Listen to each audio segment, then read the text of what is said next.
میں آپ کا ایک بیان سنا جس میں آپ کہہ رہے تھے کہ ہمیں جہاد نہیں کرنی چاہیے کیونکہ ہم حکومت کو ٹیکس دیتے ہیں اور اس کے ذمہ دار افواج اور ہمارے دوسرے ادارے ہیں، کیا ہم مسلم نہیں؟ کیا ہم پر جہاد لازم نہیں؟ اس کا بھی جواب میں نے اس میں دیا تھا میرے بھائی کہ حضرت عمر نے اپنے دور میں کتنی جنگیں لڑی ہیں، قادسیہ اور یرموک خود تو نہیں لڑی، حضرت علی بھی نہیں گئے، وہ مدینہ شریف میں ہوتے تھے، آپ فوجیں روانہ کرتے تھے، سارے مسلمان جا کے نہیں لڑتے تھے۔ نبی علیہ السلام کی زندگی میں مین پاور کی کمی تھی تو اس وقت نفیر عام ہوئی غزوہ تبوک کے موقع پر کہ جو رسول اللہ کے ساتھ نہیں جائے گا سوائے بچوں کے، مریضوں کے اور عورتوں کے تو منافق شمار کیا جائے گا۔ اس سے پہلے اور اس کے بعد کبھی بھی نفیر عام نہیں ہوئی۔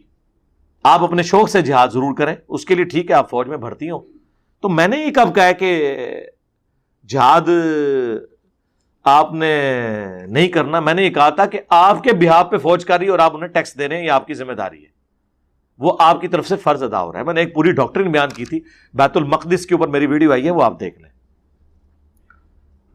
اس طرح تو عیسائی، ہندو اور سکھ حضرات بھی فوج اور حکومت کو ٹیکس دیتے ہیں۔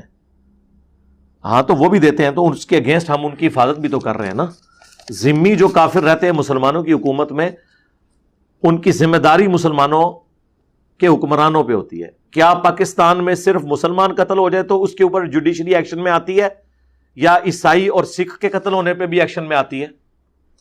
تو عدالتوں سے تو وہ بھی رجوع کرتے ہیں، ان کی زندگی بھی تو یہاں پہ الحمدللہ امن کے ساتھ گزر رہی ہے۔ اکا دکا جو واقعات ہوتے ہیں وہ تو مسلمانوں کے ساتھ بھی ہو رہے ہیں۔ اوورآل ہمارے محلے میں ہی، یعنی میری جو گلی ہے اس سے بیک سائڈ کے اوپر سارے کرسچنز رہ رہے ہیں،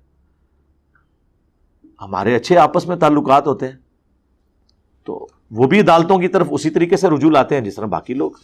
تو ٹیکسز کے عوض ان کو سیکیورٹی بھی، اگر پاکستانی فوج بارڈر کے اوپر سیکیورٹی دے رہی ہے ملک کو، تو صرف مسلمانوں کو نہیں دے رہی، ان کو بھی دے رہی ہے اور وہ بھی ٹیکس ادا کر رہی ہے۔